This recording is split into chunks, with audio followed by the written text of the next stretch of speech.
मेज को इंग्लिश में टेबल कहते हैं। कलम को इंग्लिश में पेन कहते हैं।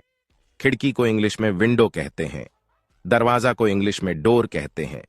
पानी को इंग्लिश में वाटर कहते हैं। दर्पण को इंग्लिश में मिरर कहते हैं।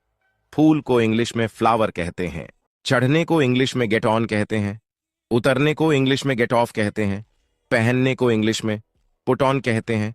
उतारने को इंग्लिश में टेक ऑफ कहते हैं। उठाने को इंग्लिश में पिकअप कहते हैं।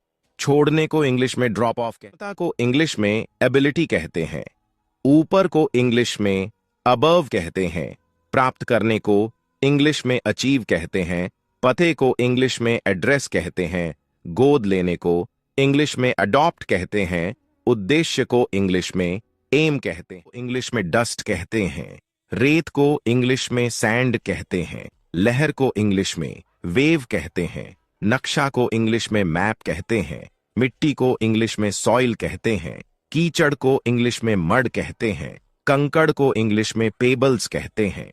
अगर आप इंग्लिश सीखना चाहते हैं तो हमारे पेज को फॉलो करें।